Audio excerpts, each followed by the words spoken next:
Have you ever been on a road so dark and so empty you felt like you were the last person on earth? The kind of road where the trees lean in, their branches like bony fingers reaching for your car. The kind where your headlights cut through the blackness but only show you more darkness ahead.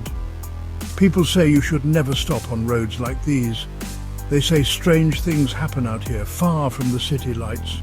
They whisper stories about things that wait in the shadows, things that listen for the sound of a sputtering engine or a lost driver. They say you should just keep driving, no matter what you see, no matter what you hear. My name is Leo, and I should have listened. I was driving home from my cousin's house, a trip I'd made 100 times before. But tonight I took a wrong turn. I thought it was a shortcut, big mistake. The paved road turned to gravel and the gravel turned to dirt. My phone had no signal, 0 bars. The friendly glow of streetlights was gone, replaced by an inky, suffocating blackness that pressed against my windows. I felt a cold shiver crawl up my spine, even though the car's heater was blasting. Something felt wrong. The air was heavy, still and silent, too silent. The silence was the worst part. It was a deep, listening kind of quiet. My car's engine sounded like a loud, clumsy intruder. I fiddled with the radio, hoping for a friendly voice, a song, anything. All I got was static, a crackling, hissing sound that seemed to mock me. I gripped the steering wheel so tight my knuckles turned white. My heart started to beat a little faster, a frantic drum against my ribs. I told myself it was just my imagination. I was just a kid on a dark road, nothing to be scared of. But a little voice in the back of my head whispered, "You are not alone." I decided to turn back. This shortcut was a bust. I slowed the car, looking for a place wide enough to make a U-turn. The dirt road was narrow with deep ditches on either side. It was then that I heard it. A low rumble. It wasn't my car. It was something else. Something big. The sound seemed to come from everywhere at once, vibrating through the floor of my car and up into my seat. I peered into my rearview mirror, my eyes straining to see past the swirling dust my tires kicked up. The road behind me was empty, just blackness, but the rumbling grew louder, closer.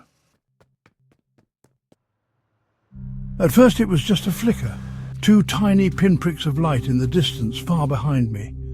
I squinted, trying to make them out. Headlights? Relief washed over me for a second. Another car. Maybe they knew the way back to the main highway. I wasn't alone after all. I slowed down a little, thinking they might pass me.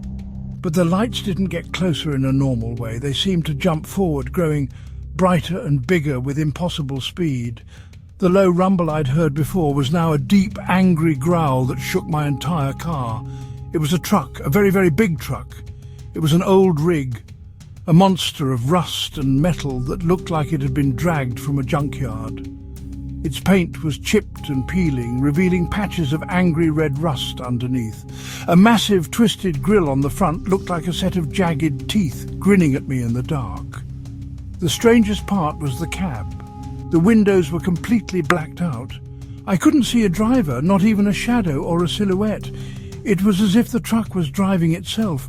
The 2 headlights weren't normal either. They were a blinding, sickly yellow, and they pulsed with a slow, steady rhythm, like a heartbeat. The truck stayed right behind me, matching my speed perfectly. I sped up a little, my heart pounding like a drum. The truck sped up too. I slowed down. The truck slowed down. It was toying with me. A wave of pure, cold dread washed over me. This wasn't just some late-night trucker on a lonely road. This was something else, something wrong. The yellow lights glared in my mirror, burning into my eyes. The engine's roar filled my ears, so loud I couldn't even hear my own thoughts. It was a predator and I was its prey. I felt trapped, a mouse cornered by a giant metal cat. Suddenly, the truck's horn blared. It wasn't a normal sound. It was a deafening metallic shriek that sounded like a scream. I jumped in my seat, my hands slipping on the steering wheel. I swerved, my tires crunching on the loose gravel at the edge of the road. I corrected myself, my breath coming in short, panicked gasps. The truck just kept coming, its yellow eyes unblinking, its engine a constant, terrifying roar. It was getting closer now, so close I could see the dents and scratches on its massive bumper, so close I felt like it was breathing down my neck. I had to get away, now! I slammed my foot on the gas pedal. My small car shot forward, kicking up a cloud of dust and rocks. The engine whined in protest, but I pushed it harder, faster. The speedometer needle climbed, 60, 70, 80. The car rattled and shook on the bumpy dirt road. Trees became a blurry green wall on either side of me. I glanced in the rearview mirror, praying I had lost it, but the truck was still there. Its yellow lights filled the entire mirror, brighter than ever. It wasn't just keeping up, it was gaining on me. The monstrous grille seemed to be smiling wider, hungry for the chase. It was impossible. No truck that big and old could move that fast. The road ahead took a sharp curve. I gripped the wheel, my palms slick with sweat. I yanked the wheel to the left, tires screeching in protest. For a terrifying second, I thought I was going to spin out and crash into the ditch. But I held on, straightening the car out just in time.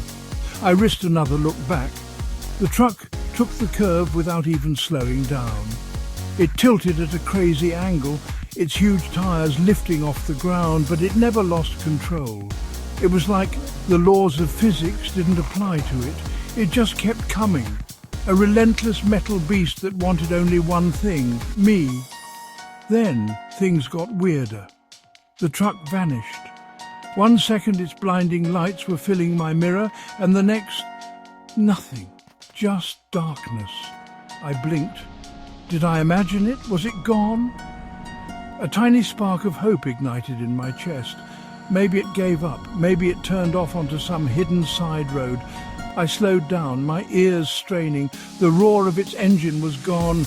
All I could hear was the frantic thumping of my own heart. I let out a shaky breath of relief, but the silence didn't feel safe. It felt watchful. It felt like the quiet before a pounce. And then I saw it, ahead of me. It was parked sideways, completely blocking the road. The truck. How? How did it get in front of me? There were no other roads. Its yellow headlights flickered on, pinning me in their glare. The engine roared back to life, louder and angrier than before. It was waiting for me. It had cornered me. There was nowhere to go. My hope vanished, replaced by a cold, sharp terror that stole the air from my lungs. I was trapped. The chase was over. It had won. My mind raced. I couldn't go forward. I couldn't go back. I was completely stuck. The truck just sat there, its engine rumbling like a growling beast, its lights pulsing. It was waiting, daring me to make a move. My hands trembled so hard I could barely hold the steering wheel. Tears streamed down my face. This was it. This was how it ended. I was going to be another ghost story told about these lonely roads. Another kid who took a wrong turn and was never seen again. The truck's horn shrieked again, a sound of pure triumph. It was laughing at me. Then I saw it, a small gap. To the right of the truck there was a narrow opening in the trees. It wasn't a road, just a small dirt path, probably for tractors or something. It was my only chance, a stupid, reckless, insane chance, but it was better than sitting here waiting for that thing to ram into me. Without another thought, I cranked the wheel hard to the right and stomped on the accelerator. My car lurched off the road, crashing through bushes and small saplings. Branches scraped and screeched against the metal sides of my car.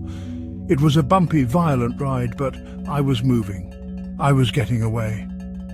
I burst out of the trees and found myself back on another dirt road. I didn't look back. I didn't dare. I just drove, pushing my poor car as fast as it would go. I saw a light in the distance. A real light, a street lamp, and then another. I was back on a paved road. I was safe.